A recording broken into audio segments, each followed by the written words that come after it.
TV KPM.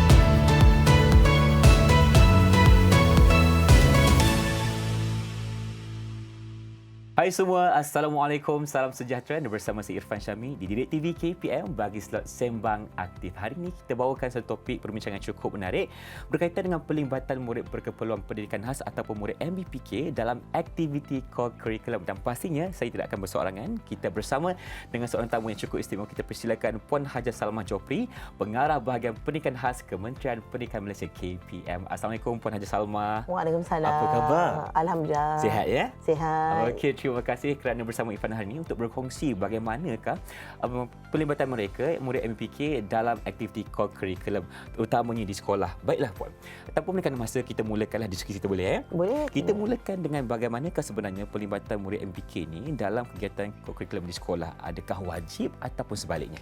Okey, sebelum itu saya ingin terangkan sedikit keberadaan murid berkeperluan pendidikan khas atau kita kenali sebagai MBPK ini di Kementerian Pendidikan Malaysia, di mana mereka berada di program pendidikan integrasi, pendidikan khas integrasi, berada di sekolah pendidikan khas dan juga berada di program pendidikan inklusif.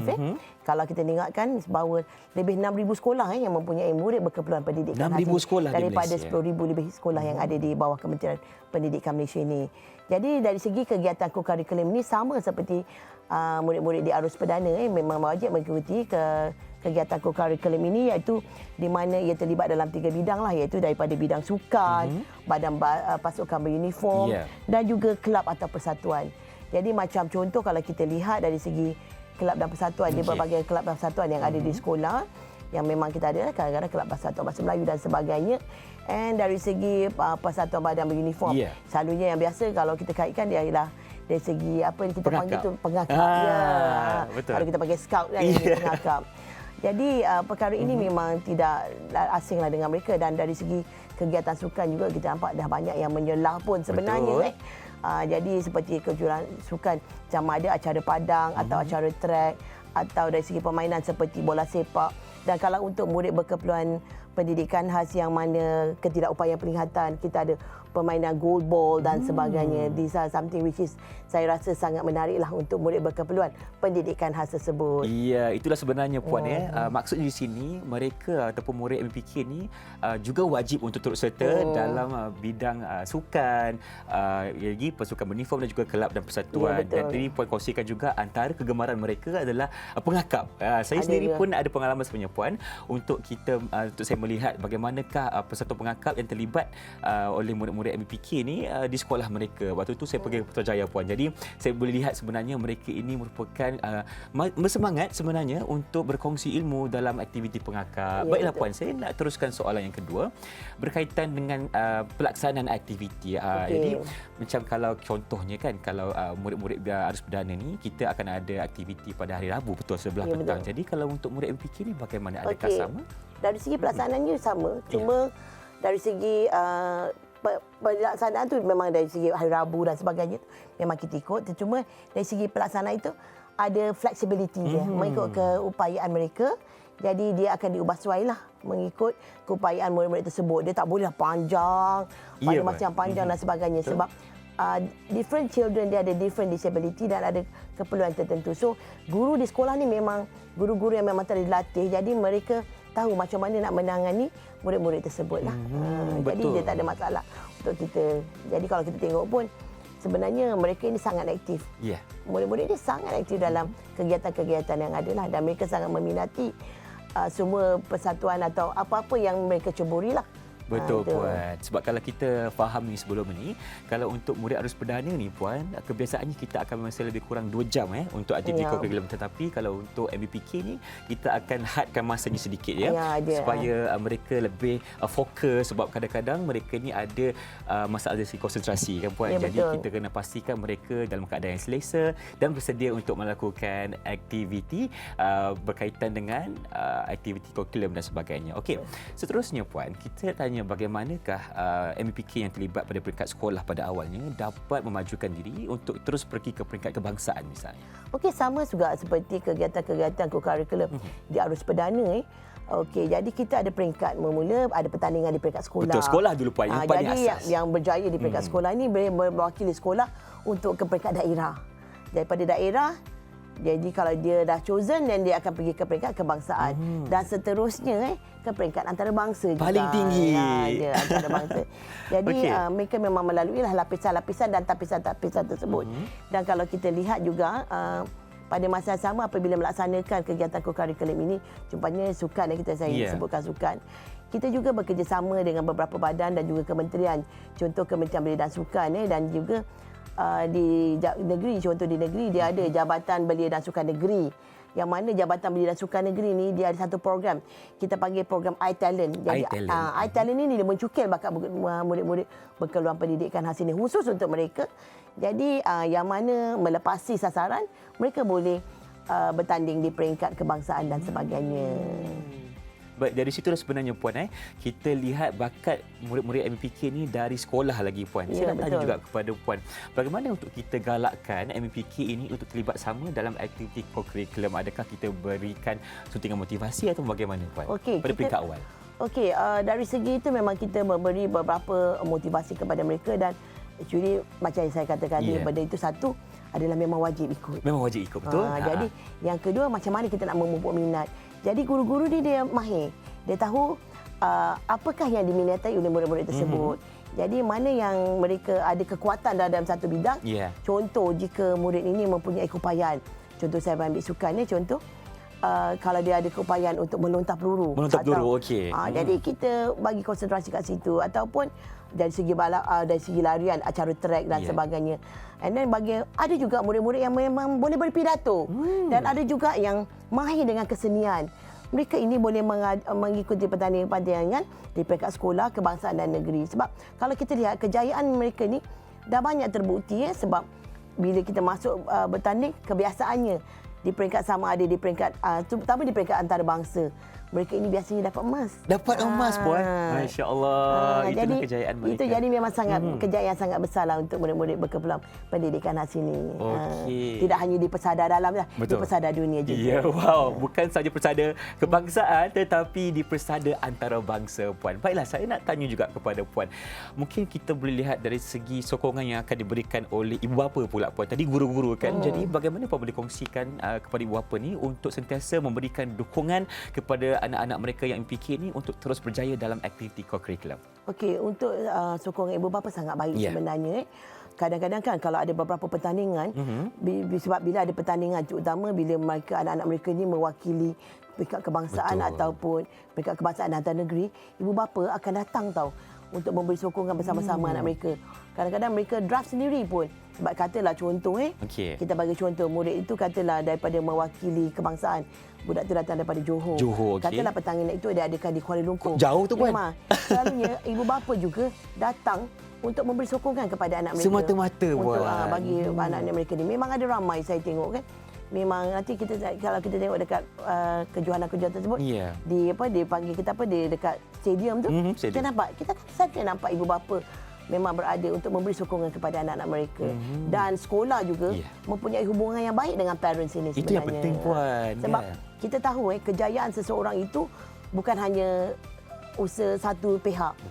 Dia melibatkan pelibatan murid itu, ibu bapa, sekolah dan juga masyarakat. Penerimaan masyarakat juga sangat penting tentang perkara ini.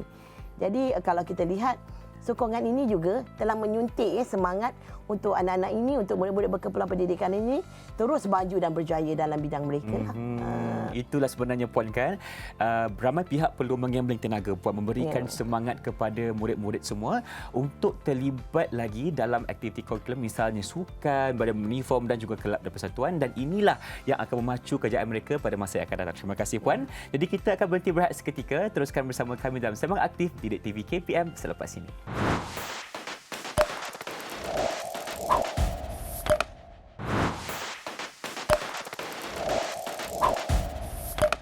Kembali menyaksikan Sembang Aktif Didik TV KPM bersama saya Irfan Syami dan Puan Hajar Salma. Puan okey? Okey lagi. Kita akan teruskan perbincangan kita berkaitan dengan pelibatan murid berkumpulan pendidikan ataupun murid MBPK dalam aktiviti core curriculum, Puan. Jadi kita akan teruskan soalan saya. Mungkin Puan boleh kongsikan antara kejohanan yang telah kita laksanakan dan kejayaan mereka kecapi pada tahun 2022. Silakan. Okey, kalau kita lihat pada tahun 2022 kita laksanakan sukan ini dalam dua bentuk lah. Satu dalam talian dan satu lagi secara bersemuka. Betul, Puan. Ketika itu masih dalam pandemik COVID-19 kan? Tapi sekarang selepas pandemik itu juga kita teruskan. Masih teruskan? Kerana kita dapati juga dia lebih memanfaatkan jugalah sebab secara talian ni dia cost efektif. Ya, betul. Lebih ramai penyertaan boleh ada tapi pada kos yang rendah. Dan kejayaan itu lebih besar juga. Okey, jadi kalau kita lihat pada tahun 2022 yang kita cerita tentang peringkat kebangsaan saja. Kebangsaan yang paling tinggi. Okey, jadi kita ada pertandingan e-catur peringkat kebangsaan. And then kita ada juga sukan e-stacking. E-stacking peringkat kebangsaan. E-stacking ni kalau kita tengok ingat tak? Yang susun-susun cawan. Cawan Oh, itu e-stacking. Baik. Itu kalau kita tak ada coordination yang baik tak boleh buat tu. Tapi Puan, kalau untuk kita buat secara dalam talian ni, adakah mereka akan lihat dari segi masa atau bagaimana, Ya, Puan? semua dia akan dikira. Macam biasa, sama juga. Sebab judges dia ada.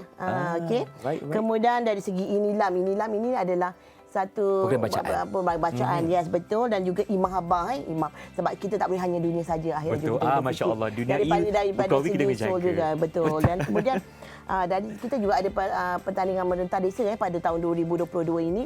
Merentah desa dan seterusnya kita ada kejohanan olahraga pendidikan khas. Dan pada masa yang sama juga kita ada satu lagi pertandingan iaitu Malaysia IT Challenge for Youth with Disability, MITC kita panggil. Dan MITC ini dia memang bagi impak yang besar kerana penganjur pada MITC ini bila dia jadi GITC nanti adalah Korea. Dan biasanya kita memang negara yang memang lead lah dalam segi mencapai kecemerlangan dan kejayaan, especially dalam dari segi mengutip emas lah kita kata. Jadi ini semua, jadi kalau kita lihat bahawa combination antara pelaksanaan secara macam dalam talian dan juga secara bersemuka ini memang memberi banyak manfaat kepada murid-murid berkeperluan pendidikan khas ini jugalah. Baik. Jadi kalau kita lihat juga nak tengok dari segi pemilihan, nanti Ifran mesti nak tanya saya. Ya. Siapa yang jadi tuan rumah? Adakah semua dilaksanakan di peringkat kementerian? Betul. Itu yang saya tanya sekarang ni kan. Sebab kalau kita boleh lihat yang saya faham sebelum ni akan ada negeri-negeri yang akan bergilir, Puan. Maksudnya betul. kita akan lihat bagaimanakah sebenarnya pemilihan tuan rumah untuk aktiviti seperti ini. Silakan. Okey. Memang dibuat secara teratur. Tidak ada dari segi favoritism, tak ada. Jadi ia akan diputuskan dari jatuh mesyuarat jawatankuasa co-curriculum yang mana pengurusinya adalah saya sendirilah. Inilah pengurusinya Puan Hajar Jadi Salma. dari situ kita akan it is a rotation base sebenarnya. Jadi macam contoh pada tahun 2023 kita tengok dari segi kejohanan merentah desa pertandingan 23 ke 22 Puan? Sorry, minta maaf sangat 2022. Ya, 22. Merentah desa tu dilaksanakan di tuan rumahnya adalah Terengganu. Makan pokok lekor lah Puan Jadi masa olahraga olahraga kebangsaan itu dilaksanakan di Kuala Lumpur. Dan juga saya ingin maklum penyertaan dan kerjasama dengan artis juga cukup baik. Sebab semasa kejohanan olahraga ni Saya tahu. Okey, saya sebut boleh. Datuk Seri Siti Nurhaliza. Saya dekat sini pun ada dekat studio. Saya mengacara masa tu.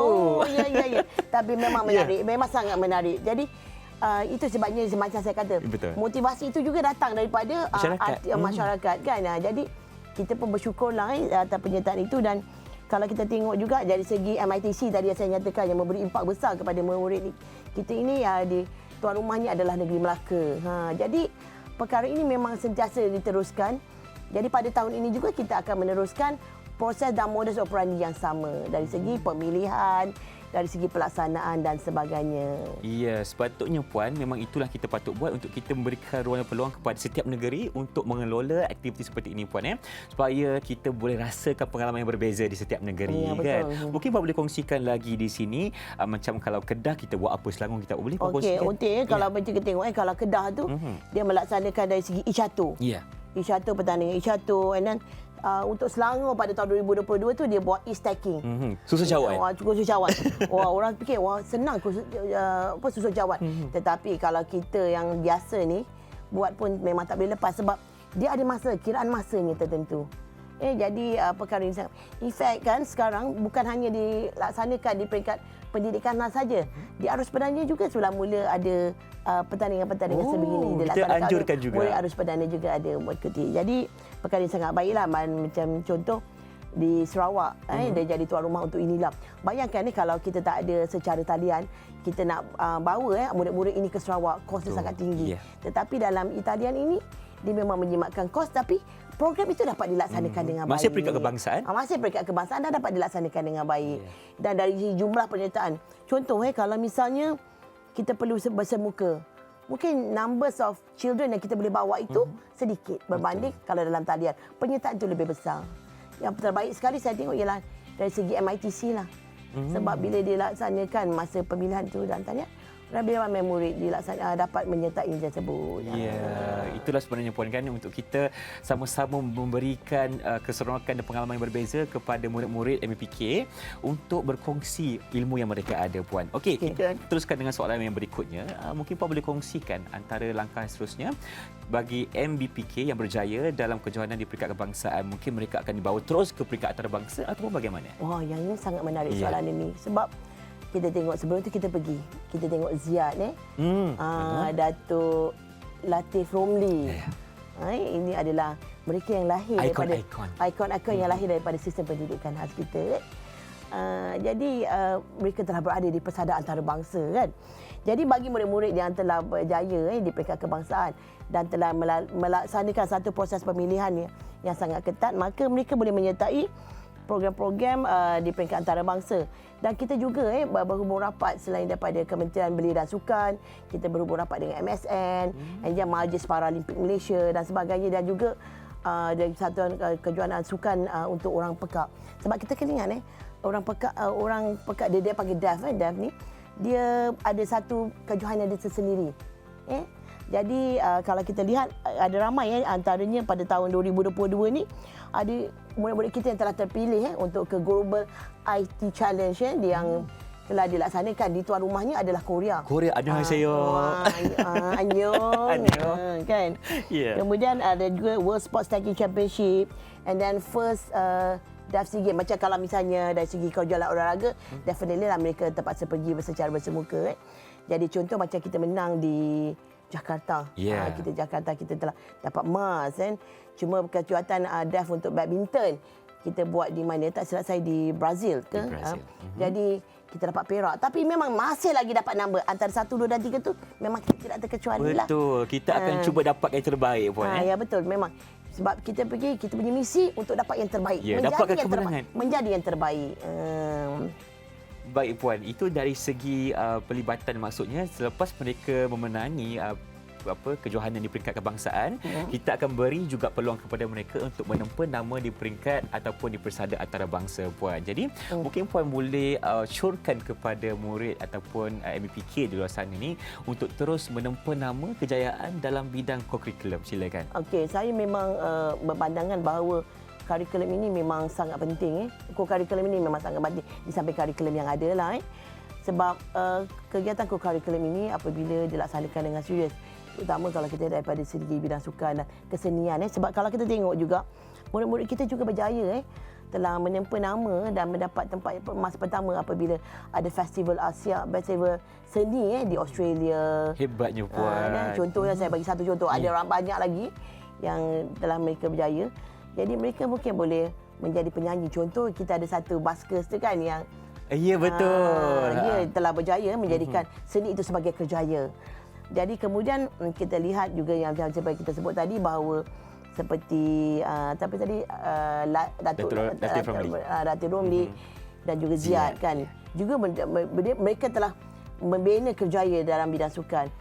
Jadi kita juga berharap bahawa pada masa akan datang kita ingin harapan kita lah untuk ada satu pusat kecemerlangan bagi pendidikan khas ini, bagi kesukanan pendidikan khas, supaya apabila kita sebut tentang kebolehpasaran murid berkeperluan pendidikan khas ini, tidak hanya kita cerita dari sudut boleh melanjutkan pelajaran ke peringkat yang lebih tinggi. Betul. Ataupun bekerja sama ada makan gaji atau urusan sendiri, tetapi kita mesti menjadikan sukan juga ataupun seni sebagai satu bentuk kerjaya Kerjaya. bagi mereka. Jadi salah satu daripada aktif kebolehpasaran. Betul tu Puan. Yelah, kita sebenarnya nak melahirkan MBPK yang cemerlang bukan sahaja dari bidang akademik, malah juga bidang kurikulum. Yang itu kita akan usahakan sama-sama dan itulah yang kita perlukan dari semua pihak untuk kita memberikan kerjasama yang terbaik bagi melahirkan murid-murid seperti ini Puan ya. Jadi kita akan berhenti berehat dulu. Teruskan bersama kami dalam Sembang Aktif Didik TV KPM. Jangan ke mana-mana.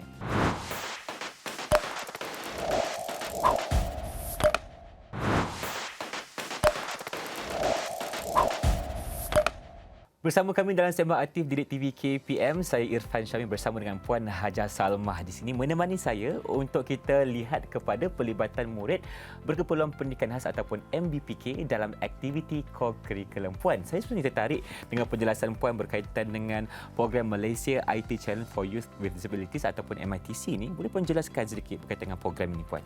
Okey, sebenarnya program ini sangat baik sebab kita selalu tahu bahawa murid berkeperluan pendidikan khas ini when it comes to ICT mereka juga ada satu kemahiran yang khusus ataupun mereka ada satu kelebihan dari segi pengendalian dari segi IT ini.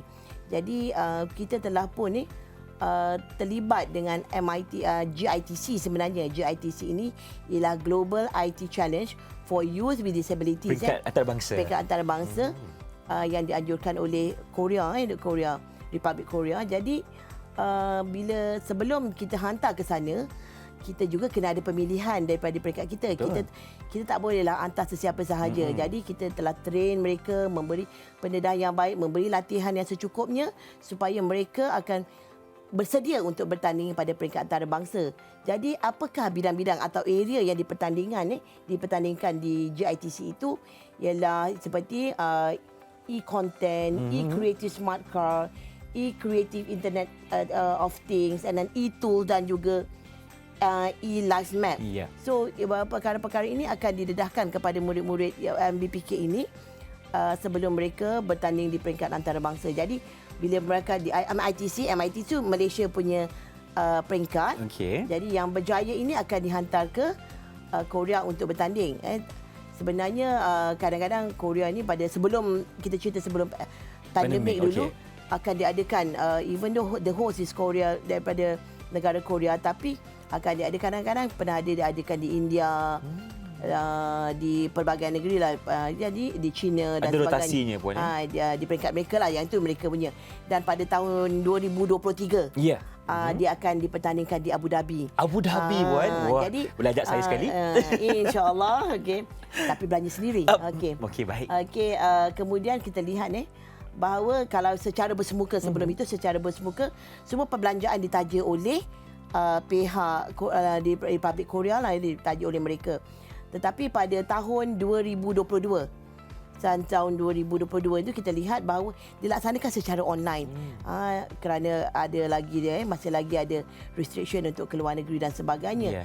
Jadi kat situ kita nak beritahu apabila diadakan secara online atau secara atas talian, jadi lebih banyak penyertaan. Jadi selalunya kalau misalnya ditaja paling ramai kita boleh hantar dalam 6 orang, kata 8 orang. 4 orang Korea taja, 4 orang daripada Kementerian Pendidikan yang daripada peruntukan kita. Tapi pada tahun lepas kita hantar 100 lebih penyertaan, dan daripada situ kita memang telah menang besar lah. Menang besar. Dan almost setiap tahun sebenarnya di peringkat GITC kita memang jarang lah, kita sangat sejak kita menyertainya kita jarang tak pernah tak dapat emas. Jarang menanggung kekalahan. Jarang menanggung kekalahan. Betul. Sehingga pihak Korea merasa dia melihat dari segi kita punya kejayaan ini mesti ada satu perancangan yang di peringkat negara kita secara teratur, dan kita pernah dijemput oleh pihak Korea untuk berkongsi rahsia kejayaan. Jadi kita juga tidak loketlah dengan ilmu. Jadi kita juga telah berkongsi macam mana kita mencapai kejayaan tersebut di peringkat antarabangsa. Itulah dia kehebatan delegasi Malaysia sendiri, di mana kita pun telah dipanggil untuk memberikan penjelasan bagaimanakah kita membuat plan dan juga strategi untuk kita menghasilkan kejayaan di peringkat antarabangsa. Tapi Irfan, saya juga nak beritahu bahawa komitmen guru-guru pendidikan khas ini memang tidak ada galang gantinya. Saya setuju. Mereka sangat committed. Into it lah, very committed. Bila dipertanggungjawabkan itu, mereka bukan melaksanakan hanya sekadar melepaskan batu di tangga, tapi kesungguhan mereka itu memang kalau saya kan boleh memberi anugerah yang lain, saya akan bagi anugerah yang lain. Paling tinggi kepada paling tinggi mereka. mereka. Ya, betul. Tapi sebab kita ada 15,000 nak bagi semua tu tak mampu Tak saya. mampu kita puan. Kita ucapkan tahniah terima kasih. Ya, betul. Itu yang penting. Sebab kita menghargai usaha-usaha mereka. Sebab mereka ni memang menjadi guru pendidikan khas ini tidak sama jugalah macam guru arus perdana, sebab ada perkara-perkara lain yang perlu ambil kira. Ada cabaran yang berbeza. Cabaran berbeza kerana kena ingat murid-murid ini dia mempunyai ketidakupayaan yang berbeza. Bila ketidakupayaan yang berbeza, keperluan untuk menangani dari segi attend to the need of the behavioural aspect juga berbeza. Jadi mereka ini memang telah diberi pendedahan dan mempunyai kemahiran untuk tujuan tersebut. Betul puan, itulah dia sebenarnya tulang belakang kepada kejayaan murid-murid kita di peringkat antarabangsa misalnya adalah guru-guru bagi MBPK puan ya, kerana mereka telah sama-sama turun padang untuk berkongsi ilmu dan menjadikan anak-anak kita ni seorang yang lebih berjaya. Puan, saya nak tanya juga dari segi objektif puan. Program Malaysia IT Challenge for Youth with Disabilities ni, kenapakah program ini diadakan? Sebab kita lihat program ini diadakan kerana kita lihat program inilah juga dapat mencongkel potensi yang terpendam pada murid-murid berkeperluan pendidikan khas inilah. Jadi di sini mereka boleh melahirkan kreativiti mereka. Jadi tidak hanya terikat pada perkara-perkara biasa. Jadi itu sebabnya kita memang actively participate dalam program-program sebeginilah. Betul tu puan, dan kita juga ingin memberikan peluang kepada guru-guru pendidikan khas khususnya untuk menghasilkan bahan-bahan pembelajaran berasaskan ICT kan? Betul. Sebab kita juga perlukan bahan-bahan ini sebab dari segi bahan-bahan dalam bentuk digital ini sangat menarik minat murid-murid berkeperluan pendidikan itu untuk untuk belajar dalam kelas juga. Jadi dia mempunyai banyak nilai tambah yang ada lah untuk tujuan tersebut. Betul tu puan. Dan di Didik TV juga puan, kita telah melaksanakan era digital kan. Jadi guru-guru di luar sana boleh menggunakan klip-klip video yang kita hasilkan di sini untuk berkongsi kepada MBPK di luar sana kan puan. Betul. Dan saya juga ingat kita untuk pendidikan khas kita juga banyak terlibat dengan Didik TV. Banyak puan, saya sendiri puan telah terlibat dengan pelbagai rakaman, misalnya saya terlibat dengan aktiviti kurikulum bagi pengakap MPK, tarian, kesenian dan sebagainya puan. Jadi saya boleh lihat di situ sebenarnya mereka mempunyai keupayaan dan kemampuan yang sama dengan murid-murid arus perdana puan. Jadi kalau kita lihat contoh bila tadi Irfan sebut berkaitan dengan tarian, melihat berarti tidak mendengar itu tidak menjejaskan keupayaan mereka untuk menari. Betul puan. Kan? Jadi tidak ada sesuatu yang mustahil yang tidak boleh dilakukan. Ketidakupayaan itu bukan satu perkara yang perlu dinyatakan sebagai tidak boleh buat. Kita tak boleh tengok disability. DISABILITY. Kita kena buang dis je. Kita tengok the ability of the children. Ya, betul kan. Kita kena terbuang dis tu, kita letak ability ataupun kemampuan murid-murid kita. Sebab kita bukan nak cari ketidakupayaannya, tapi kita nak mencari keupayaan dalam ketidakupayaan itu. Betul puan, kita nak mencungkil bakat mereka supaya mereka ini boleh menjasa kepada bukan sahaja sekolah, malah negara, agama dan bangsa. Puan. Baik, kita nak lihat pula puan, perancangan untuk tahun 2023. Apakah kegiatan co-curriculum peringkat kebangsaan yang akan dianjurkan pada tahun 2023? Silakan. Okey, untuk tahun 2023 tahun ini kita juga telah merancang dan akan melaksanakan pelbagai aktiviti daripada peringkat seperti biasa, peringkat sekolah, daerah, negeri dan kebangsaan. Okey, sekarang kita sentuh tentang kebangsaan. Di peringkat kebangsaan kita akan masih lagi meneruskan aktiviti program iaitu olahraga. Tahun ni olahraga kita akan adakan di Negeri Sembilan. Kali ni kita nak panggil saya pula sebagai artis ni puan. Yang tu rahsia. Rahsia dulu. Macam biasa jangan lupa jemput saya. InsyaAllah. Kali ni memang saya akan pastikan Irfan ada di sana. Okey, saya pegang kata-kata tu. Okey, puan, selain daripada olahraga, Merentas Desa kita akan adakan Merentas Desa insya-Allah di Kelantan. Dan juga kita akan adakan juga satu lagi eco-curriculum lah. Yang ini eco-curriculum kita akan adakan secara dalam talian, di mana dalam eco-curriculum ni akan ada pelbagai aktiviti lah, termasuk kesenian. Ya, akan ada tarian. Mungkin kita boleh jemput jugalah Irfan untuk jadi salah seorang daripada pengadil. Itu yang saya nak dengar sebenarnya puan ya. Sebab dah tengok berapa kali tarian kan. Jadi bolehlah. Boleh. Nanti kita tukar-tukar kontak. Boleh. Okay, puan, saya nak tanya juga dari segi anugerah inilah puan. Itu akan diadakan secara dalam talian juga ke? Ya, inilah. Bila yang mana semua E itu memang dalam talian. Betul. Jadi dia semacam yang kata saya saya kata tadi bahawa ia memberi impak yang besar bila dilaksanakan secara dalam talian. Sebab ROI dia, return of investment tu kan nampak lebih tinggi lah. Jadi memang sangat menarik lah. Betul. Puan, kita nak tanya juga kepada Puan bagaimana kita nak menggalakkan lagi Puan MBPK di luar sana dan juga untuk kita memberi inspirasi kepada ibu bapa untuk membenarkan anak mereka terus mencapai kejayaan di peringkat kebangsaan. Sebab kadang-kadang ada yang kata tak apalah, saya biar anak saya dekat sekolah aja, itu dah cukup. Tetapi kita perlukan anak-anak kita ni keluar daripada bilik darjah dan teruskan mendapat kejayaan di peringkat yang seterusnya. Bagaimana Puan? Antara satu cara macam ni lah yang kita ada sehari ini.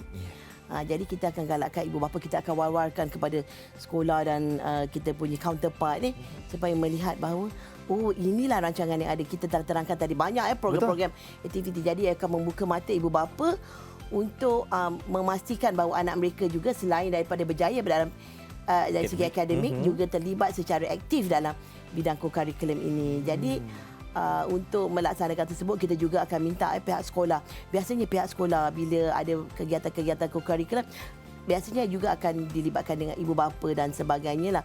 Jadi ibu bapa sekarang is very much aware akan kegiatan-kegiatan yang ada dan macam yang saya kata awal tadi bahawa sokongan ibu bapa itu sebenarnya sangat besar lah. Itu nombor satu Puan untuk mendapatkan sokongan dan juga motivasi daripada ibu bapa untuk membenarkan anak-anak MBPK kita ni terus berada dan juga terus mencapai kejayaan bukan sahaja di peringkat sekolah, daerah, negeri, kebangsaan dan juga di persada antarabangsa. Terima kasih Puan atas penjelasannya. Jadi kita akan berhenti berehat dulu. Teruskan bersama kami dalam Sembang Aktif di Didik TV KPM selepas ini.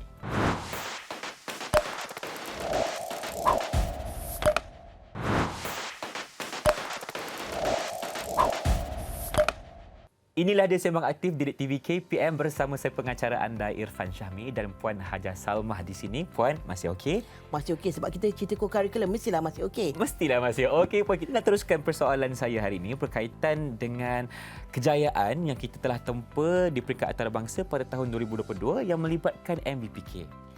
Banyak tak Puan? Ada banyak kalau kita lihat dari segi dalam talian. Kita cerita dalam talian kita ada Festival Seni Australia. Di situ kita dapat tempat pertama. Nombor kemudian satu. di dalam segi Festival Seni England di UK kita juga dapat tempat pertama dan kemudian Festival Seni Brazil juga kita dapat 1 pingat emas. Semua kita ambil Puan. Jadi bila ada masuk je emas.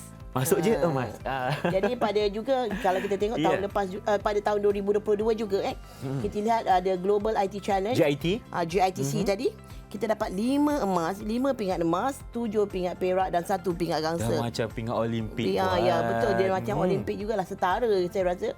Kemudian pada masa yang sama juga pada tahun 2022 juga kita ada Virtual Innovation Competition third edition dan kita dapat berjaya memperoleh 7 pingat emas. 7 pingat emas Puan. Jadi bukan sikit pada masa yang sama juga dari segi sukan macam yang saya ada sebut tadi di awal bahawa dari segi pertandingan bola sepak badminton untuk bagi orang pekak yang telah diadakan di Brazil juga kita telah mendapat 2 pingat perak lah. And then kemudian semasa kejohanan Para Games yang ada di Jakarta juga kita telah berjaya mendapat pingat emas. Dan akhirnya juga kalau kita lihat ada beberapa lagi lah yang kejayaan di peringkat antarabangsa yang tidak mengecewakan kita lah dari segi pulangan hasilnya.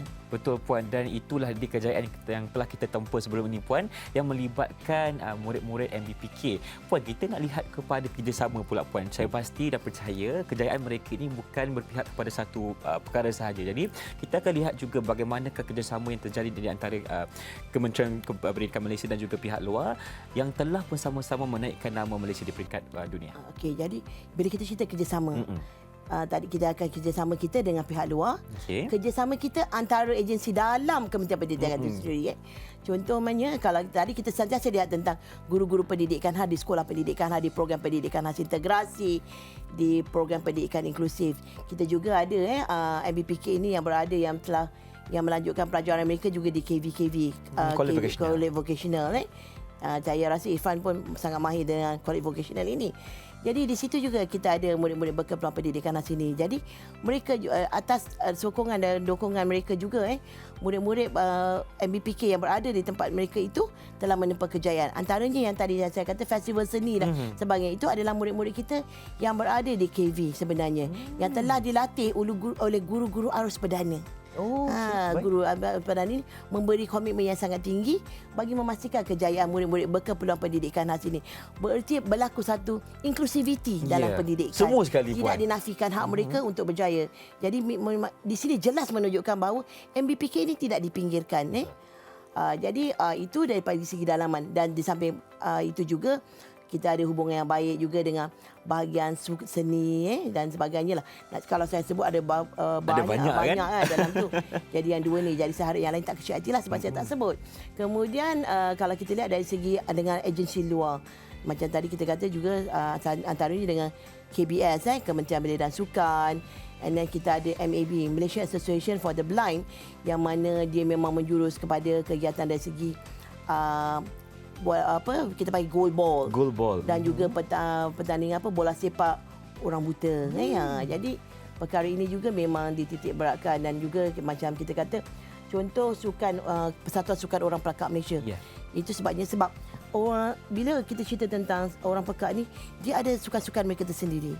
Jadi dia ada sukan orang pelakak dia sendiri, dan juga macam contoh tadi ada badminton dia mereka sendiri. Tu yang di Brazil tu, Puan. Dia berbeza daripada yang Paralimpik tadi. Jadi dan kita juga ada hubungan yang baik dengan Majlis Paralimpik Malaysia dan sebagainya. Dan kalau kita lihat ada banyaklah dari segi penglibatan NGOs juga banyaklah. Jadi dari segi mendukung kejayaan dalam bidang co-curriculum ini. Iya, Puan. Bukan sahaja peringkat KPM, kita juga telah menjalin kerjasama yang baik dengan agensi luar, termasuk NGO di luar sana, Puan, yang ada satu tujuan sahaja untuk melahirkan MPK yang cemerlang dari segi aktiviti co-curriculum, Puan. Ya, betul. Puan, saya nak tanya dari segi insentif pula, Puan. Kalau kita benarkan anak-anak kita ni telah menempa nama di peringkat kebangsaan dan antarabangsa, apakah antara insentif yang diberikan kepada mereka? Okey. Insentif-insentif yang diberikan kalau misalnya dia dapat, let's say dia pergi pertandingan, dia dapat emas atau perak, dari segi insentif, dari segi monetary insentif kita kata sama dengan arus perdana. Sama, Puan. Di situ maksudnya tiada diskriminasi. Tiada diskriminasi, betul. Dari segi kalau MSSM dari segi pengiktirafan terhadap guru-guru yang melatih murid berkeperluan pendidikan khas juga sama, dari segi penilaian sama. Tidak ada perbezaan dari segi untuk diberikan pengiktirafan tersebut, dan murid-murid kita juga mendapat insentif yang sama. Tidak dibezakan lah. Tidak dikatakan bahawa jadi second class citizen, tidak ada perkataan itu di bawah payung Kementerian Pendidikan Malaysia. Betul, itulah dia maksudnya kita samakan taraf murid-murid arus perdana dan juga MPK ni, dan itulah yang kita berikan sebagai galakan dan juga dorongan untuk mereka terus menempa nama bukan sahaja di peringkat kebangsaan, malah juga peringkat antarabangsa, dan mengharumkan nama Malaysia di persada dunia, Puan. Kita nak lihat juga dari segi, mungkin Puan boleh kongsikan bagaimanakah perasaan murid-murid kita ni MPK ni setelah mereka mendapat kejayaan. Bagaimana perasaan mereka, mungkin Puan boleh kongsikan. Ada beberapa contoh. Baru ni saya berjumpa contoh dari segi seni lah, kita cerita seni. Saya berjumpa dengan penyanyi yang kita tu. Minta maaf saya lupa nama dia. Yang tu. Jadi dia memaklumkan kepada kita, dia rasa bangga sebab dia lahir daripada program pendidikan khas kita. Dan apabila kita minta, katakan ada apa-apa kita punya function, kita nak jemput, dia memang akan memberi kerjasama yang sangat baik untuk melahirkan rasa kesyukuran mereka jugalah. Begitu juga bila kita berjumpa dengan Ziad dan sebagainya, mereka memang bersyukurlah dengan apa yang mereka peroleh pada masa ini. Alhamdulillah, itulah sebenarnya hasil daripada kerjasama ramai pihak untuk memberikan ruang kepada mereka ini untuk meluaskan lagi empire mereka dalam bidang aktiviti kurikulum ini, Puan. Baiklah, kita pun dah berada di penghujung rancangan, Puan. Macam biasa, masa mencemburui kita. Saya nak tanya kepada Puan, dari segi harapan Puan sendiri dan juga pihak KPM kepada program yang akan dianjurkan di peringkat kebangsaan yang melibatkan murid MPK tahun 2023. Saya berharap bahawa program pada tahun ini akan dapat dilaksanakan dengan teratur dan berjaya dengan cemerlangnya lah. Jadi kita harap juga ia akan dapat direalisasikan pada tahun 2023 ini sama seperti tahun-tahun yang lalu dan mungkin lebih baik dari segi pengurusannya.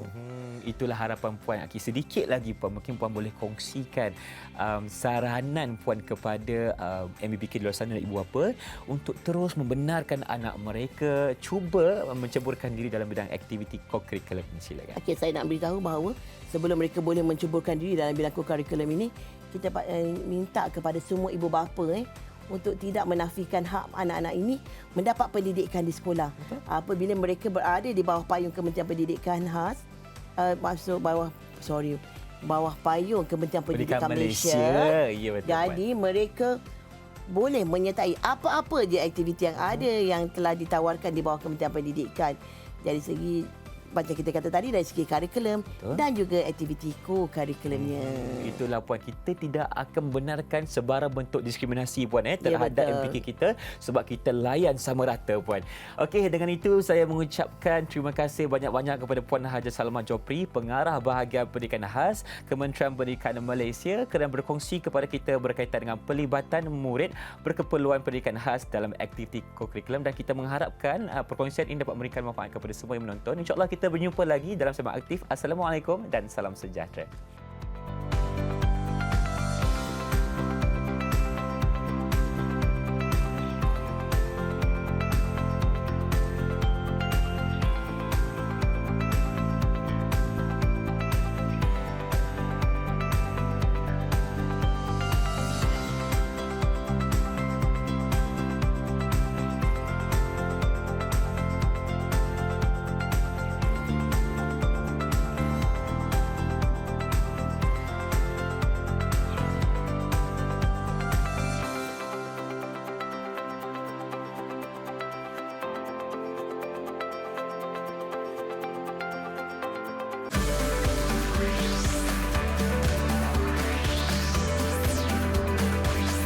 Didik TV KPM